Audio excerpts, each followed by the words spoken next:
ऐसा जीवन जीना क्या, जीवन नाथ से विमुख होकर जीना भी क्या। जिनके लिए हम तड़प रहे, जिनके लिए वो कोई शर्त रखे कि तुम इस योग्य हो तब हम मिले, तो आप बना लो, अपने में शामिल आप बना लो, अपने लायक बना लो जैसे चाहो। अब धैर्य नहीं रहना चाहिए, धैर्य का बांध टूट जाना चाहिए और विकल हो। तभी ये सुनते भी तभी है जब रुदु सुश्रम राजन कृष्ण दर्शन लालसा। अब ये जिनकी कोई और है वो इस बात को क्या समझेंगे, कोई नहीं है। कौन हमारे हृदय की बात को समझता है? जो उपासक आजीवन भगवान को अपना सर्वस्व मानकर जीवन समर्पित किए हैं और वो हृदय में आ नहीं रहे और हम चैन से रह रहे हैं, इन बातों का मिलान नहीं हो रहा है। जब आपके सिवा हमारा कोई नहीं तो हमारी बेचैनी बढ़नी चाहिए। आप चाहिए, आप आओ, आप जैसे चाहो वैसा मुझे बना लो। आप में सामर्थ्य है, मेरे में सामर्थ्य नहीं कि मैं आपके लायक बन पाऊं, कभी नहीं। आपको समझ में नहीं आ रहा, बस यही, आप अपने लायक बना लो मुझे, आप मिलो।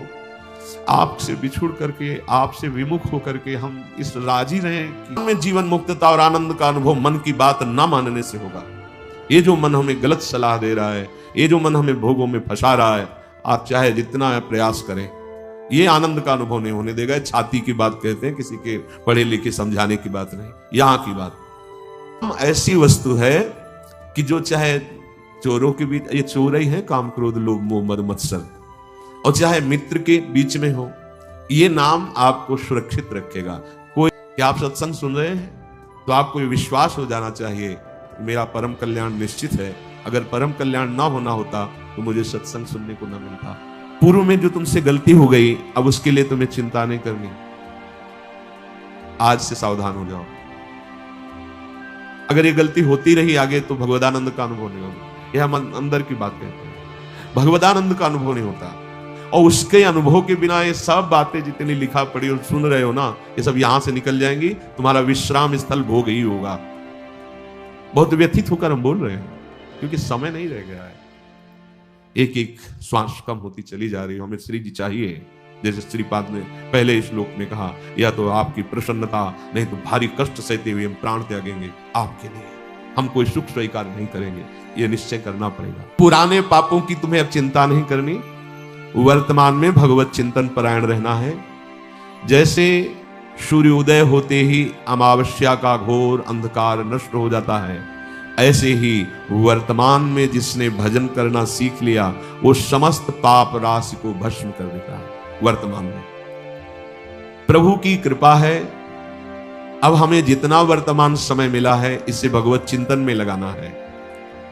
एकांत में कभी बैठ करके रोना आया, ये भी दिन गया, आप हो और दिखाई नहीं दे रहे। क्या जो आपको साधन चाहिए करवा लीजिए ना, मेरे में सामर्थ्य नहीं, हे प्रभु आप करवा लीजिए। एक बावरापन चढ़ना चाहिए भगवत प्राप्ति के लिए, एक बावरापन चढ़ना, एक असहनशीलता बढ़नी चाहिए। हम राजी हो रहे खा पी के, रोज समय जा नहीं है जीवन में। अब समय आप लोग समझ नहीं पा रहे हैं, ये माया केवल भुलावे में डाल के हमारे समय को नष्ट कर रही है। हमको इसी जन्म में चाहिए, हमें नहीं वो सब कर पाएंगे जिससे आप आ जाएं। आप आओ, हमारी योग्यता में नहीं, आप अपनी करुणा से आओ। अब हमें चैन नहीं, पर हम लोग चैन से खा पी रहे हैं, चैन से सो रहे हैं, तो कैसे कैसे वो आए? वो देख रहे हैं ना कि हमारे बिना इनका काम चल रहा है, और जब ये बात आ जाएगी कि आपके बिना हमारा काम ही नहीं चल रहा, जीना मुश्किल है, उसी समय ये अब घाटा नहीं सहना। देखो बार बार इसलिए करें, ना तो वातावरण अनुकूल है, ना आगे हमारी बुद्धि ऐसी काम करेगी, ना हमें ऐसे सपोर्ट मिलेंगे जिससे हम भगवत प्राप्ति कर सकें। अभी समय है, चुपचाप निकल चलो। राजी होना बंद करो। सब जगह राजी हो जाओ, हम कह रहे नहीं राजी होना, आपसे केवल राजी होना है, आपके अलावा और किसी में राजी नहीं होना।